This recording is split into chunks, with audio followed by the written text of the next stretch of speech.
தசை வலிமை அப்படிங்கிறது நம்ம உடம்ப கட்டுக்கோப்பா வச்சுக்கிறதுக்காக மட்டும் இல்ல, ஒட்டுமொத்தமா நம்ம வாழ்க்கைய மேம்படுத்துறதுக்கும், நம்ம ரொம்ப சுறுசுறுப்பா, ஆக்டிவா, நம்ம எப்பவுமே பிரிஸ்கா இருக்கிறதுக்கான ஒரு சூழ்நிலை ஏற்படுத்துறதுக்கும், இந்த தசைகள் வலிமையா இருக்கிறது ரொம்ப முக்கியம். அப்படி உங்களோட தசைகள நீங்க வலிமையா, இயற்கையாவே மேம்படுத்தணும் அப்படின்னா, அதுக்கு ஆயுர்வேதத்துல நெறைய மூலிகைகள் இருக்கு.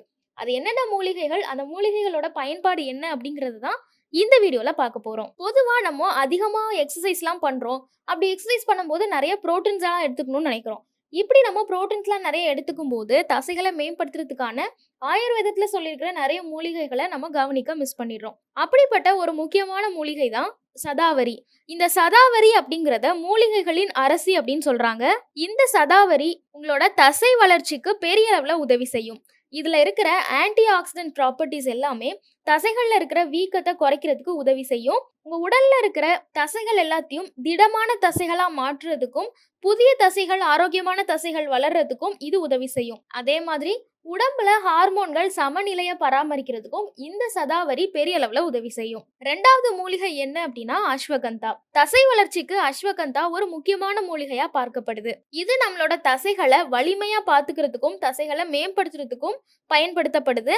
அஸ்வகந்தால அடாப்டோஜென்ஸ் அப்படின்ற சத்துக்கள் இருக்கு.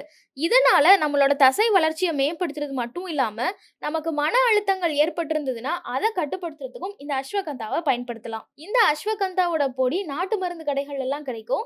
இதை நீங்க வாங்கி தேனோட குழைச்சு சாப்பிடலாம். அப்படி இல்லைன்னா வெதுவெதுப்பான பால்ல கலந்து சாப்பிடலாம். 3வது மூலிகை திரிக்கடுகு. திரிக்கடுகு நம்மள நிறைய பேர் ஏற்கனவே கேள்விப்பட்டிருப்போம். நீண்ட மிளகு, இஞ்சி, கருப்பு மிளகு இதெல்லாம் சேர்ந்த ஒரு கலவை தான் இந்த திரிக்கடுகு.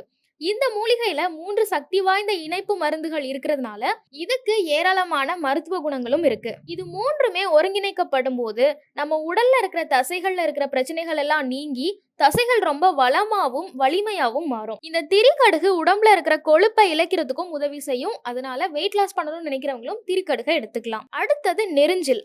நெரிஞ்சில் அப்படிங்கிறது டெஸ்டோஸ்டரோன் உற்பத்தியை ஊக்குவிக்கிறதுக்கான ஒரு மூலிகை. இது நம்மளோட தசை வளர்ச்சியை மேம்படுத்துறதுக்கும், தசை ரொம்ப ஸ்ட்ராங்கா இருக்கிறதுக்கும் உதவி செய்யும். இதுல இருக்கிற டயூரிட்டிக் பண்புகள் எல்லாமே நம்ம உடம்புல இருக்கிற வாட்டர் கண்டென்ட் எப்பவுமே பேலன்ஸ்டா இருக்கிற மாதிரி நம்மளோட உடம்பு டீஹைட்ரேட் ஆகாம பாத்துக்கிறதுக்கான எல்லா வேலைகளும் செய்யும். அதனால நீங்க அதிகமான அளவுல தண்ணி குடிக்காத ஒரு நபரா இருக்கீங்க, உங்க உடம்புல நீர்ச்சத்து குறைவா இருக்குன்னா கண்டிப்பா நீங்க நெரிஞ்சில் எடுத்துக்கலாம். அடுத்தது வல்லாரை. வல்லாரையில ஞாபக சக்தி அதிகரிக்கிறதுக்கான பண்புகள் இருக்குன்னு நமக்கு தெரியும். ஆனா அதே மாதிரி நம்மளோட தசையை வலிமையாக்குறதுக்கான பண்புகளும் வல்லாரையில அதிகமா இருக்கு. இந்த வல்லாரை நம்மளோட தசையோட ஆரோக்கியத்தை மேம்படுத்துறது மட்டும் இல்லாம நம்மளோட மன அமைதிக்கும் உதவி செய்யும் அப்படின்னு சொல்றாங்க.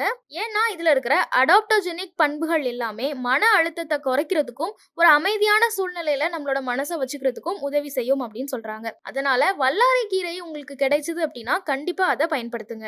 இன்னைக்கு இருக்கிற பரபரப்பான சூழ்நிலையில நம்மளோட தசைகளை ரொம்ப வலிமையாவும் பாதுகாப்பாக பாத்துக்கிறதுக்கு நம்ம நிறைய மெனக்கிடணும் தேவையில்லை. ரொம்ப எளிமையான மூலிகைகளை பயன்படுத்தியே நம்மளோட தசைகளை ரொம்ப ஆரோக்கியமா பாத்துக்க முடியும்.